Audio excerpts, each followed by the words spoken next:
The first thing Lariah noticed about the human was that he should have been dead. The second thing she noticed was that he was humming.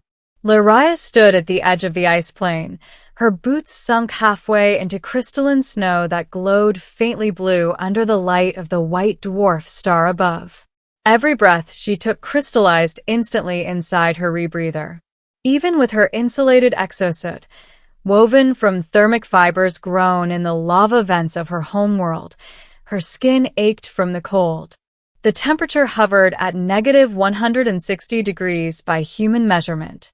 On her species scale, it was simply categorized as impossible. And yet there he was. The human walked across the ice plain with bare hands, no helmet, no visible thermal shielding. Frost clung to his dark hair, and his breath fogged the air in thick clouds. He wore a thin outer jacket, torn at one shoulder, and boots that had long since lost their heat retention. He stopped, bent down, brushed snow from a metal crate half buried in the ice, and muttered to himself. Lariah's four pupils widened. "This is not possible," she whispered, her translator implant converting the words into galactic standard for the recorder drone hovering beside her. The drone chirped softly, capturing everything. Lariah was a xenobiologist assigned to Outpost Theta 9, a remote research station orbiting Charon 7, a planet infamous even among seasoned explorers. Charon 7 was a frozen graveyard, a world where storms could flay steel and temperatures shattered most known life forms within seconds.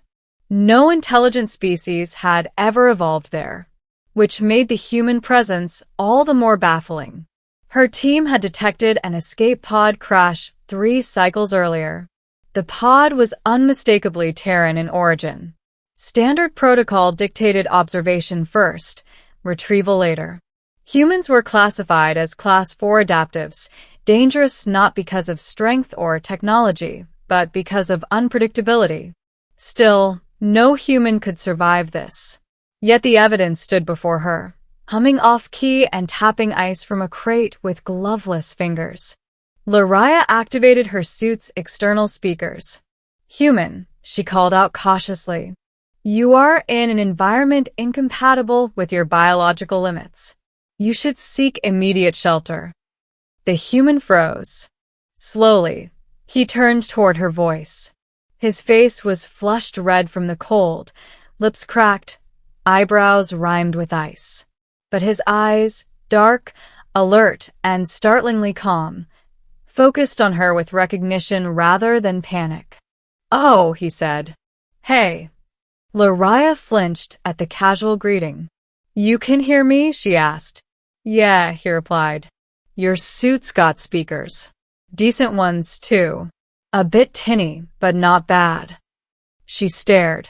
"Human," she said carefully, "your core temperature should have dropped below survivable thresholds within minutes of exposure." He shrugged. "Probably has." That was not the reassurance she expected. "My name is Lariah of the Sarathai Collective," she said. "I am here to assist you. Please explain how you're still mobile." The human scratched his chin, flakes of ice falling away. "Name's Jonah. Jonah Reed. Cargo engineer. And, honestly," he glanced around the endless frozen horizon, "I've had worse days." That statement lodged itself uncomfortably in Lariah's mind. She motioned toward the ridge where her survey crawler waited, its engines humming faintly under layers of frost. "You must come with me immediately. Exposure will." "I can't," Jonah interrupted, kneeling again by the crate. "Not yet." "Why not?" "Because this thing's my problem," he said, prying open the crate lid. Inside lay several cylindrical devices, their indicator lights dark. "If I leave it here, it'll crack. And if it cracks, a lot of people stop breathing. Somewhere warmer than this." Lariah felt a chill that had nothing to do with the cold. "What is it?" "Atmospheric stabilizers," Jonah said. "Prototype batch. Was supposed to deliver them to a colony station. Then pirates happened. Then crash landing happened. Now here we are.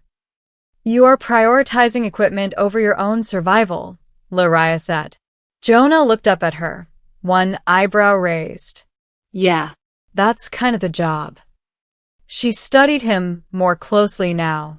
His movements were stiff, slower than they should have been. His fingers were pale, nearly white. Tiny fissures had formed along his skin where ice crystals bit deep. By every biological metric she knew, he was dying. And yet he kept working. Human Jonah, she said softly, your species' resilience is remarkable, but it is finite. He smiled, teeth chattering slightly. You'd be surprised. Lariah hesitated only a moment before making a decision that would violate 3 observation protocols and 1 explicit order. She stepped forward, crossing the boundary between observer and participant. Her suit recalibrated, extending a localized thermal field around Jonah. Frost steamed off his jacket instantly. He blinked. Oh, wow. That's nice. This will slow your heat loss, she said. But it cannot sustain you indefinitely. Didn't ask for indefinitely, he replied. Just need enough time. They worked together in uneasy silence at first. Lariah used her suit's tools to stabilize the crate, sealing microfractures in the casing. Jonah checked internal diagnostics with a handheld device that flickered weakly, its battery nearly gone. As minutes passed, Lariah found herself watching him more than the equipment. Humans were fascinating in theory, adaptable, emotional, dangerously creative. But seeing one endure conditions that would kill even hardened explorers unsettled her deeply. You feel pain, she said suddenly. Jonah nodded. Yeah. You are aware that continuing this task will cause severe tissue damage. Also, yeah.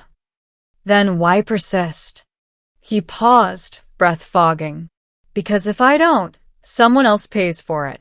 Maybe a kid. Maybe a whole station. Cold's temporary.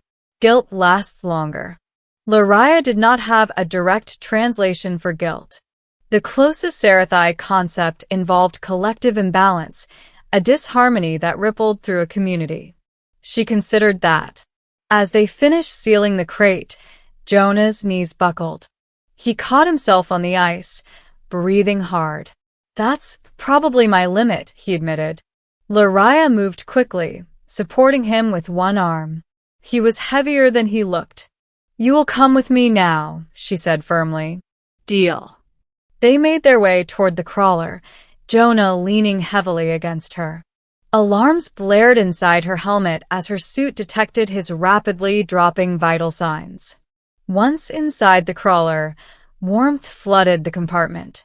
Jonah collapsed onto a bench, shivering violently. Lariah activated emergency medical protocols, scanning his body. The readouts shocked her. Multiple fingers showed early-stage necrosis. His core temperature was critically low. His heart rhythm was erratic. How are you conscious? She demanded. Jonah laughed weakly. Stubbornness.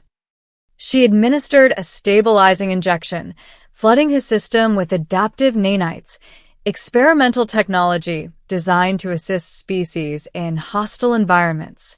Those won't work on me, Jonah murmured. They adapt, she replied, given enough data. His eyes fluttered. Then good luck. Humans are weird data. He lost consciousness. Jonah awoke to warmth and silence. For a moment, he thought he was back on Earth, wrapped in blankets during a winter storm. Then the ceiling came into focus, smooth, curved, glowing faintly with alien symbols. He sat up too quickly and immediately regretted it. Don't, came a familiar voice. Lariah stood nearby, her helmet removed now. Up close, Jonah could see her properly for the first time. Her skin shimmered like polished stone, shifting hues subtly with her emotions. Her eyes, large, multifaceted, watched him intently. You are aboard Outpost Theta 9, she said. You were unconscious for 14 standard hours. Only 14, he croaked. I've slept longer after night shifts. She tilted her head. Your humor patterns persist even after near-fatal trauma. Occupational hazard. She handed him a thermal drink. He accepted it gratefully, hands still trembling. You should not have survived, Lariah said. Our models were incorrect. Jonah took a sip. Happens a lot with us. She studied him for a long moment. Your species fascinates the collective. You endure extremes not because you are immune, but because you choose to. He shrugged. Someone's gotta. The outpost alarms chimed softly. Lariah glanced at the console. A retrieval vessel is approaching. Human designation. They are responding to your distress beacon. Jonah smiled faintly. Guess they found me. Before he could relax, Lariah added, the collective has filed a formal inquiry. Oh. They wish to understand how a human survived Karen 7 without protective gear. Jonah chuckled. You're gonna be disappointed if you expect a secret gene or something. What do you mean? We're not built for it, he said honestly. We just push through. Bodies break. Minds scream. But sometimes pushing is the only option. Lariah processed that in silence. When the human retrieval team arrived, suited and armed, they stopped short at the sight of Jonah sitting calmly beside an alien scientist, chatting over thermal drinks. One of them stared. Reed? You look like hell. Jonah grinned. You should see the place. As they escorted him away, Jonah paused and looked back at Lariah. Thanks, he said, for not writing me off as dead. She inclined her head. Thank you for challenging our understanding of life. After he left, Lariah stood alone in the observation bay, staring out at the frozen world. Her final report to the collective was brief, but decisive. Humans are not defined by their limits. They are defined by their refusal to accept them. The recommendation that followed changed first contact protocols forever. Because if a human could ignore the freezing cold of Karen 7 for the sake of others, there was no environment in the galaxy they could not face. Lariah remained at the viewport long after the human ship vanished into the dark, its engines bending starlight as it jumped away from Karen 7. The ice storms below continued their endless dance, indifferent to everything that had just occurred. To the planet, Jonah Reed had been nothing more than a brief disturbance, heat against cold, motion against stillness. To Lariah, he was something else entirely. Days passed, then cycles.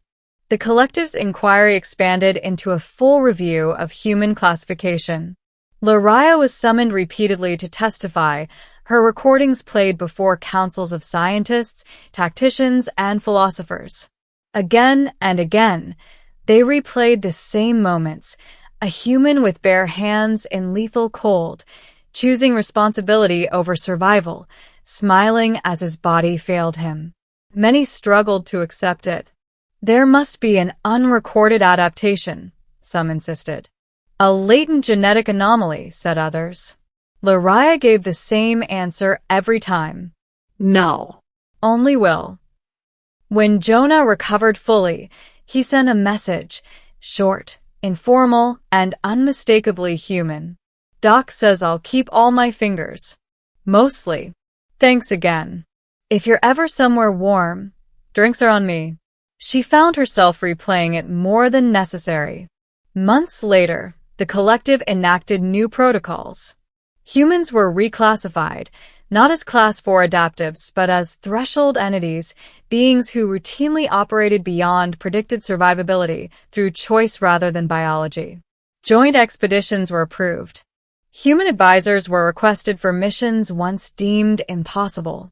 And Karen 7? It was no longer listed as a dead world. A small research habitat now stood where Jonah had nearly frozen, powered by the very stabilizers he had saved. The station thrived, its inhabitants protected from the planet's wrath by technology delivered at terrible personal cost. Lariah visited once, standing on the same ice plain where she had first seen him. The cold still cut deep, even through her suit. She closed her eyes and imagined a human standing there again, breathing, shivering, refusing to yield. For the first time in her life, the cold did not feel absolute. Far across the galaxy, Jonah Reed returned to work. New assignments, new dangers, new impossible environments. He never spoke much about Karen 7, only shrugged when asked how he survived. But sometimes, when the air grew thin or the heat unbearable or the odds stacked too high, he remembered an alien girl watching him in shock. And he smiled, because he knew something she had learned that day on the ice. Limits were real, but they were not final. And as long as humans chose to stand where they should not survive, the universe would never be fully prepared for them.